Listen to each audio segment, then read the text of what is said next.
the original Waldorf-Astoria. Our story begins between two brothers, John Jacob Astor III and William Backhouse Astor. Their father gifted them both adjoining plots of land on Fifth Avenue, reaching 33rd Street and 34th Street, to hopefully resolve their differences and raise their families. But as time went on, their distaste for one another only grew, especially as William's wife was becoming the most powerful and influential woman in Gilded Age society. Jealousy covered William's older brother and his wife, as they believed they should have been the new heads of the family after their mother and father had passed away. Their son, Willie Waldorf Astor, witnessed his family coming in second his entire life. When both of his parents passed away, he attempted to have his wife become the new Mrs. Astor and outshine the reigning Caroline, his aunt. But Mrs. Astor was too powerful in the end, and Willie Waldorf decided that New York was just too small for these two branches of the family to coexist. So he and his wife moved to England. Wanting to leave his mark and let New York society know that he was the most powerful Astor, he spitefully constructed the Waldorf Hotel in place of his childhood family home. As the construction was ongoing for years, Mrs. Astor was reminded daily of her nephew, as the building towered 13 stories over her and stood in total 225 feet tall. The Waldorf was completed in 1893 and designed in the German Renaissance style by architect Henry Janeway Hardenberg. The hotel contained 15 public rooms and 450 guest rooms, with an additional 100 rooms specifically designed for servants. John Jacob Astor IV convinced his mother, the Mrs. Astor, to move from her home, and together they would create a new double mansion further up the avenue, while turning their original home into the Astoria Hotel. Standing at 270 feet tall, it had 16 stories, 550 guest rooms, 25 common rooms, and a grand ballroom. The exterior architecture was done in a German and Italian Renaissance style.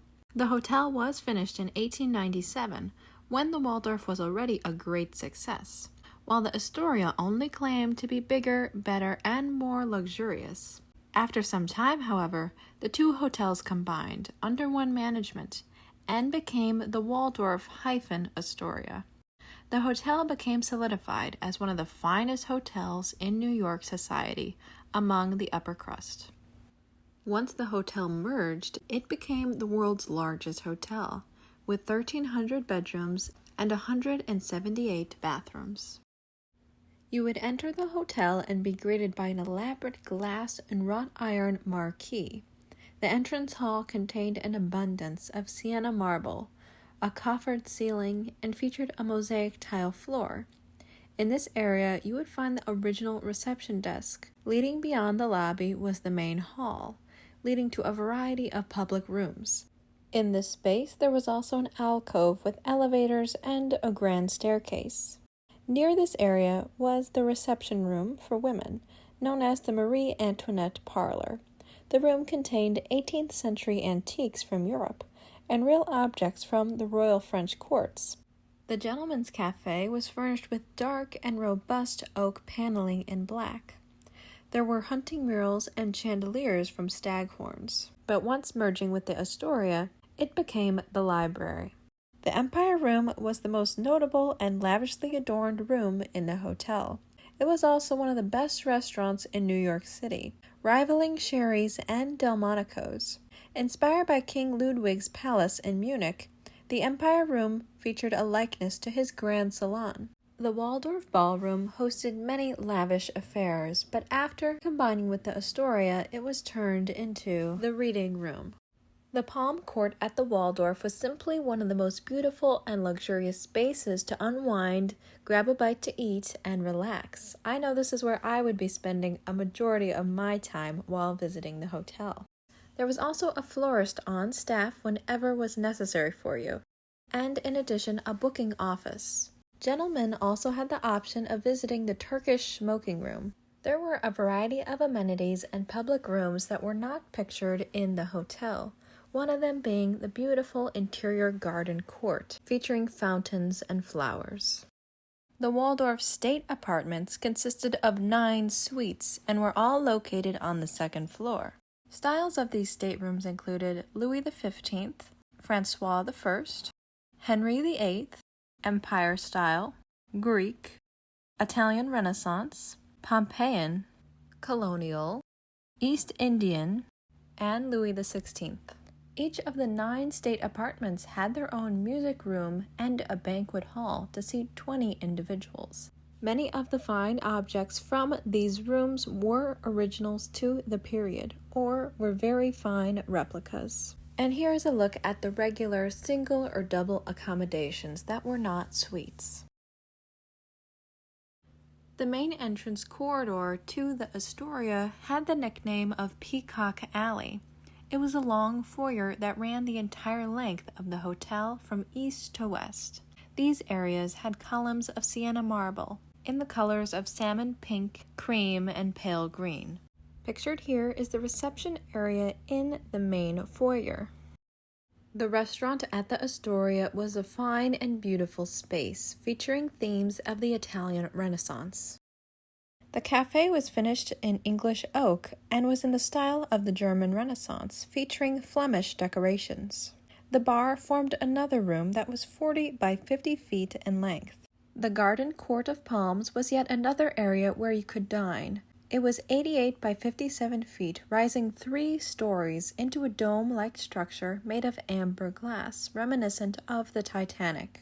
The ballroom was done in the Louis XIV style and was by far the finest room in the entire hotel. It rose 3 stories in height, measuring 65 by 95 feet. The room had a capacity to seat 700 individuals at banquets and 1,200 at concerts. While ascending to the floors above, beautiful spaces would greet you, entrances and stairwells to different areas across the hotel. The Astor Gallery was located on the first floor and looked out onto 34th Street. This gallery contained 7 French windows measuring 26 feet from floor to ceiling. The space was 87 by 102 feet in total. This space opened onto the terrace overlooking the entrance to the hotel. The hotel also featured an additional room for small parties and gatherings, similar to the one prior. The top floor of the hotel contained a rooftop garden, enclosed with glass on all sides, and a glass roof over top. There were rattan chairs and lounges of pale green and pink. The roof garden also contained a restaurant which occupied a large portion of the space. There was also an enormous walking promenade measuring 200 feet. The second floor contained private apartments, where each suite contained 5 bathrooms, 3 bedrooms, 3 maids' rooms, a drawing room, dining room, and a hallway. The rooms above were personal suites, most containing their own bathrooms. These rooms were also outfitted in various period styles that were extremely well done. The Waldorf-Astoria came to be known as a hotel that was just like a palace.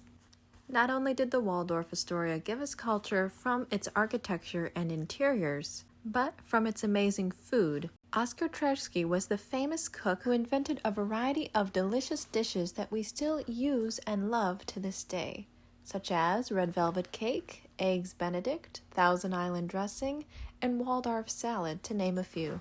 The hotel was torn down in 1929 to accommodate the Empire State Building, which remains to this day.